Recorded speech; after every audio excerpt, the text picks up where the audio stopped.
Today's episode: Tesla's delivery decline, BYD's surge, falling EV demand, quarterly delivery shocks, and market leadership changing hands. Welcome back to Auto News Daily. I'm Leah Morgan. Let's dive into today's headlines. First up, a headline that's been echoed across the financial pages. Tesla has reported another annual drop in deliveries, and that trend is reshaping the competitive landscape.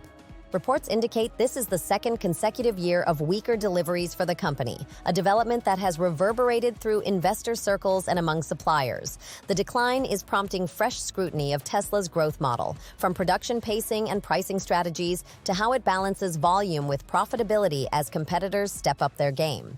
This pullback in delivery momentum is also sharpening conversations about demand dynamics in the EV sector. Automakers and their suppliers are revisiting forecasts and production plans as customers respond to a mix of incentives, pricing moves, and a wider choice of models from rivals. For fleet managers and dealers, the slowdown adds uncertainty to ordering and inventory decisions, and for suppliers, it raises questions about capacity utilization and near-term revenue visibility. Shifting now to the broader market implications, analysts and industry watchers are framing Tesla's sales drop as more than a company-level story. It may be a signal of a maturing EV market where competition and price sensitivity are increasingly important. As more manufacturers expand their electric portfolios and as Chinese brands scale up exports, the battlefield for global EV leadership is less about first-mover advantage and more about execution across cost, range, features, and after-sales service.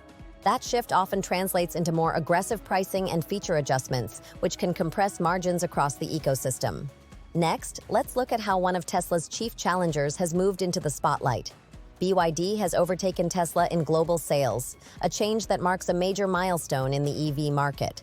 The company's rise reflects the rapid development of automotive capability within China and the ability of local players to scale manufacturing, localize supply chains, and compete on price and product breadth. For many observers, BYD's momentum signals that global market leadership in electric vehicles is now contestable and that regional champions can become global threats more quickly than before. That shift presents practical consequences for OEMs and Tier 1 and Tier 2 suppliers.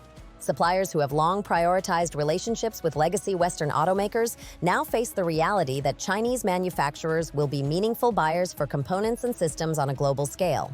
Planning for this new mix of customers requires rethinking logistics, quality standards, and even partnerships. At the same time, automakers outside China are exploring strategic responses, from partnerships to local production increases, aimed at protecting their home markets and pursuing growth abroad. Turning to market commentary and interpretation, many are asking what Tesla's slide and BYD's ascent mean for consumer choice and pricing.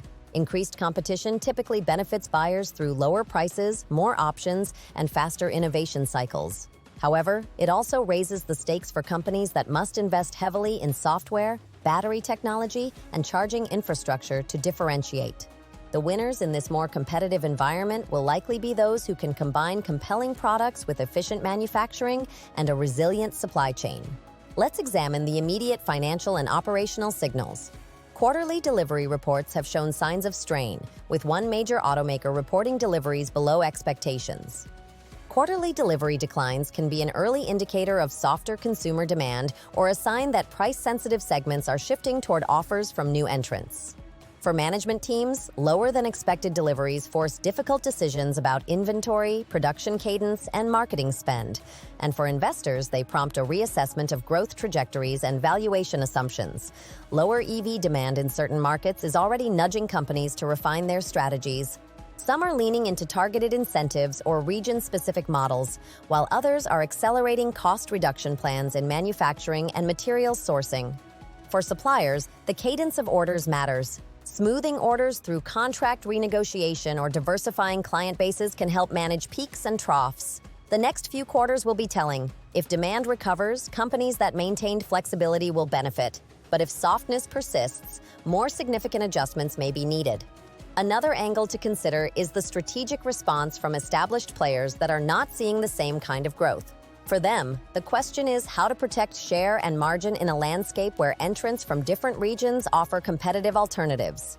Many are prioritizing software and services as differentiators, trying to build recurring revenue streams that are less tied to unit deliveries. Others are focusing on vertical integration or strategic partnerships to secure battery supply and cut costs, moves that can blunt the advantages of lower-cost entrants. Before we get to the most read update of the day, a quick request. If you find this episode useful, please like and subscribe. It helps us keep bringing the news to you. Now for the most talked about development, Tesla has lost the top spot in global EV sales after a second consecutive year of delivery decline, and BYD has taken the lead. This change at the top is more than a headline. It reflects how swiftly market dynamics can shift when scale, pricing strategy, and local market strength converge. For Tesla, the immediate task is to respond without eroding its long-term brand and technology advantages, while for BYD, the challenge is to translate momentum into durable, profitable global expansion. The implications go beyond two companies.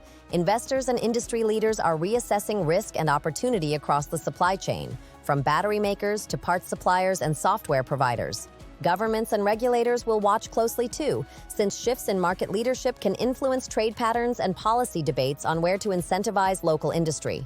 Ultimately, the evolving leaderboard is a reminder that the transition to electrification is a competitive, global process, one where agility, scale, and the ability to meet regional customer needs will determine who leads next. Thank you for listening. See you tomorrow.